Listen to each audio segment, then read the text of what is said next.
Oke teman-teman semua, Assalamualaikum warahmatullahi wabarakatuh. Jumpa lagi dengan saya Apni Mawaddah, NIM 19017002, Prodi Sastra Indonesia, jurusan Bahasa dan Sastra Indonesia dan Daerah, Fakultas Bahasa dan Seni, Universitas Negeri Padang. Dan di video sebelumnya kita sudah berjumpa dengan membahas Angkatan Balai Pustaka dan Pujangga Baru. Nah, di video kali ini kita akan membahas tentang Angkatan 45. Nah, sebelum kita bahas, jangan lupa pasang telinganya dan simak baik-baik ya guys. Oke semuanya, sekarang kita bahas Angkatan 45. Yang pertama ada sejarahnya. Nah, kalian pasti penasaran dong bagaimana sejarahnya Angkatan 45 itu terbentuk gitu. Nah, Angkatan 45 ini dimulai pada tahun 1942 pada tanggal 9 Maret.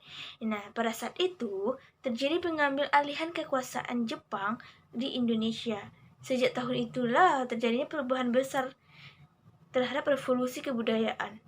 Nah, pada mulanya angkatan ini disebut dengan berbagai nama. Ada yang menyebut Angkatan Perang, Angkatan Kemerdekaan, Angkatan Khairul Anwar, dan lain-lainnya. Pada tahun 1948, Rosihan Anwar menyebut angkatan ini dengan nama Angkatan 45. Angkatan ini muncul sejak adanya sajak-sajak Khairul Anwar yang berbeda dengan angkatan sebelumnya, sehingga orang-orang beranggapan bahwa angkatan baru sudah lahir. Nah, selanjutnya itu karakteristik angkatan 45. Yang pertama, bentuknya bebas dan terbuka. Nah, pada angkatan sebelumnya itu memang masih agak terikat. Yang kedua, cerita tentang merebut kemerdekaan. Pengaruh unsur sastra asing lebih luas dibandingkan dengan angkatan sebelumnya. Angkatan ini bercorak realistis dan naturalistis dan meninggalkan corak romantis. Nah, sastrawan di periode ini terlihat menonjol individualismenya yang bersifat dinamis dan kritis. Nah, pada karyanya terdapat banyak penghematan kata-kata yang lebih ekspresif dan spontan. Nah, karyanya tersebut terlihat sinismi dan sarkasmi. Oke, selanjutnya ada pelopor. Pelopor pada angkatan 45 ini ada Khairul Anwar, Asrul Sani, Rifai Apin, Idrus, Tino Sumarjo. Nah, adapun pengarang dan karya sastranya, yang pertama ada Khairul Anwar. Nah, Khairul Anwar ini lahir di Medan pada tanggal 26 Juli 1922 dan wafat pada tanggal 28 April 1949 di Jakarta. Beliau merupakan penyair angkatan 45 yang terkenal dengan puisinya yang berjudul Aku, sehingga beliau dijuluki dengan binatang jalang. Nah, Khairul Anwar ini banyak menulis puisi-puisi yang mayoritas bertemakan kematian, individualisme, dan eksistensialisme. Nah, karyanya yaitu antara lain kumpulan sajak, kerikil tajam dan yang terampas dan yang putus pada tahun 1949, Deru Campur Debu pada tahun 1949, Tiga Menguak Takdir, Aku Ini Binatang Jalang pada tahun 1986, dan Derai-Derai Cemara pada tahun 1999. Selanjutnya ada Asrul Sani. Beliau lahir di Rao pada tanggal 10 Juli 1927 dan meninggal pada tanggal 11 Januari 2004 di Jakarta. Beliau merupakan seorang sastrawan sutradara, juga penulis skenario dalam film ternama asal Indonesia. Karyanya antara lain naskah drama Mahkamah. Selanjutnya ada Idrus. Nah, beliau ini lahir pada tanggal 21 September 1921 di Padang dan meninggal pada tanggal 18 Mei 1979 di Padang juga.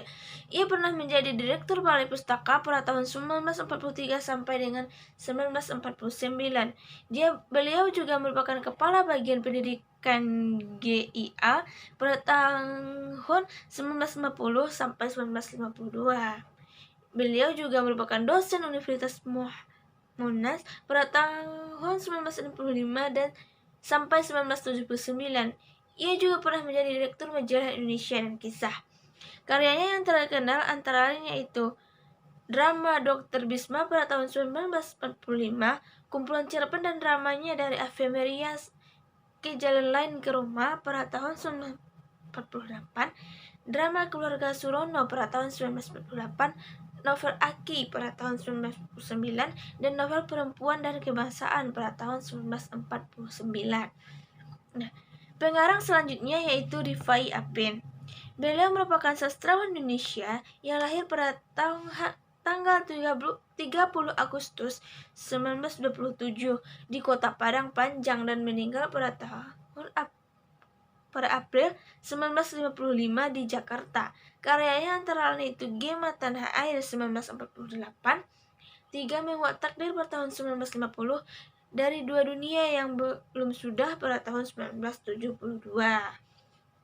Nah, selanjutnya ada Usmar Ismail. Beliau merupakan sastrawan Indonesia dan sutradara film Indonesia yang berdarah Minangkabau. Beliau lahir pada tanggal 20 Maret 1921 di Bukit Tinggi. Beliau juga meninggal pada tanggal 2 Januari 1971 di Jakarta. Karyanya yang terkenal yaitu Permintaan Terakhir, Asoka Maladewi, Puntung Berasap yang merupakan kumpulan sajak pada tahun 1990, dan Mutiara dari Nusa Laut yang merupakan sebuah drama. Nah, di angkatan 45 ini terdapat adanya surat kepercayaan gelanggang yang dibuat dengan tujuan untuk menolak paham Jepang. Isinya yaitu kami adalah ahli waris yang sah dari kebudayaan dunia, dan kebudayaan ini kami teruskan dengan cara kami sendiri. Kami lahir dari kalangan orang banyak, dan pengertian rakyat bagi kami adalah kumpulan campur baur dari mana dunia baru yang sehat dapat dilahirkan. Nah, keindonesiaan kami tidak semata-mata karena kulit kami sawo matang, rambut kami yang hitam, atau tulang kami pelipis. Kami yang menjorok ke depan, tetapi lebih banyak oleh apa yang diutarakan oleh wujud pernyataan hati dan pikiran kami. Nah, itu merupakan penggalan isi dari surat kepercayaan gelanggang. Nah, pada tahun 1946, sejumlah seniman mendirikan perkumpulan bernama Gelanggang Seniman Merdeka. Pemerkasanya adalah Asrul Sani, Khairul Anwar, dan Rifai Apin. Ketiganya kemudian membuat antologi puisi yang berjudul Tiga Menguak Takdir yang diterbitkan pada tahun 1950, setahun setelah Khairul Anwar wafat. Nah, tujuan perkumpulan ini didirikan yaitu untuk mempertanggungjawabkan penjadian bangsa, mempertahankan dan mempersubur cita-cita yang lahir dari pergolakan pikiran roh, serta masukkan cita-cita dan dasar itu ke dalam segala kegiatan. Nah, seperti yang saya katakan tadi, bahwa surat kepercayaan gelanggang ini dibuat untuk menolak paham Jepang dan agar masyarakat tidak lagi terikat dan mengikuti semua aturan Jepang. Selanjutnya yaitu karya sastra yang ada di angkatan 45. Yang pertama ada prosa. Saya mengambil contoh dari prosa Idrus dari Ephemeria ke Jalan Lain Menuju Roma. Dari Ephemeria ke Jalan Lain Menuju Roma ini memuat 11 cerita pendek dan satu drama dalam 4 babak yang berjudul Kejahatan Membalas Dendam. Buku yang memuat kisah-kisah dari zaman Jepang hingga perang revolusi fisik kemerdekaan Republik Indonesia itu terbagi menjadi 3 bagian, yaitu zaman Jepang yang berisi cerpen Ephemeria dan drama Kejahatan Membalas Dendam.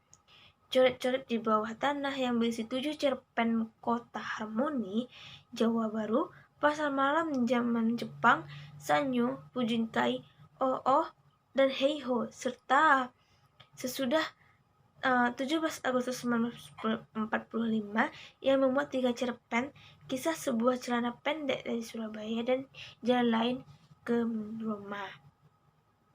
Selanjutnya itu ada prosa Aki, novel dari Idrus yang sedikit sinopsisnya yaitu saat tanggal kematian yang diramalkan tiba, Aki tertidur pulas dan istrinya Selasmi menyangka bahwa Aki sudah meninggal. Namun, saat orang masuk ke dalam kamarnya, ternyata Aki sedang duduk sambil merokok. Mereka berlarian ke luar rumah ketakutan karena beranggapan bahwa yang mati hidup kembali. Setelah Aki ternyata ketiduran dan belum mati pada 16 Agustus tersebut, sikapnya terhadap kehidupan tidak nihil lagi, tidak penuh dengan makna. Ia berusaha hidup selama mungkin dan selama masih hidup berusaha merebut kehidupan habis-habisan kepada orang yang siap untuk mati. Kini ia mengutuknya. Nah, penasaran kan dengan cerita yang selengkapnya? Jangan lupa baca novelnya ya guys. Nah, selanjutnya itu ada puisi. Puisi yang terkena ada dari Khairul Anwar yang terdapat dalam Deru Campur Debu. Di antaranya yang termasuk yaitu puisinya yang berjudul Aku. Berikut kutipannya ya. Kalau sampai waktuku, ku tak mau seorang kan merayu. Tidak juga kau. Tak perlu sedusi dan itu. Aku ini bintang jalang dari kumpulan yang terbuang. Nah, selanjutnya ada puisinya yaitu Kawanku dan Aku. Kami sama perjalanan laut. Menembus kabut, hujan menggujur badan, berkakuan kapal-kapal di pelabuhan. Darahku mengental pekat, aku tempat pedat. Siapa berkata-kata? Kawanku hanya rangka saja, karena Dera mengucap tenaga. Dia bertanya jam berapa. Sudah larut sekali, hilang tenggelam segala makna dan gerak tak punya arti. Oke, selanjutnya ada drama. Nah, misalnya seperti drama Mahkamah yang merupakan karya Adi Asrul-Sani dan drama Keluarga Surono pada tahun 1948 karya Idrus. Nah, kita sudah membahas adanya sejarah, pelopor, karakteristiknya, pengarang dan karya sastranya, juga masuk surat percayaan gelanggang. Nah, perangkat sebelumnya kita sudah membahas tentang angkatan pujangga baru. Nah, pasti penasaran dong, apa perbedaan antara angkatan 45 dengan angkatan pujangga baru? Nah, pada angkatan pujangga baru, puisinya masih memiliki sifat memikat, sedangkan pada angkatan 45, puisinya adalah puisi yang bebas, tidak terikat oleh pembagian bait, baris, dan persajakan. Angkatan pujangga baru bercorak politik dan romantik, sedangkan pada angkatan 45 ini bercoraknya realis dan naturalis, meninggalkan corak romantis. Angkatan pujangga baru itu bertemakan pendidikan dan kehidupan sehari-hari, sedangkan pada angkatan 45 ini bertemakan merebut kemerdekaan. Bahasa yang digunakan pada angkatan pujangga baru menggunakan bahasa Indonesia. Nah, sedangkan pada angkatan 45 bahasa yang digunakan lebih bersifat frontal dan modern. Nah, teman-teman, saya sudah membahas tentang angkatan 45. Semoga video ini bermanfaat bagi teman-teman semua. Dan jangan lupa materi yang sebelumnya ya guys. Nah, jumpa lagi di selanjutnya. Assalamualaikum warahmatullahi wabarakatuh.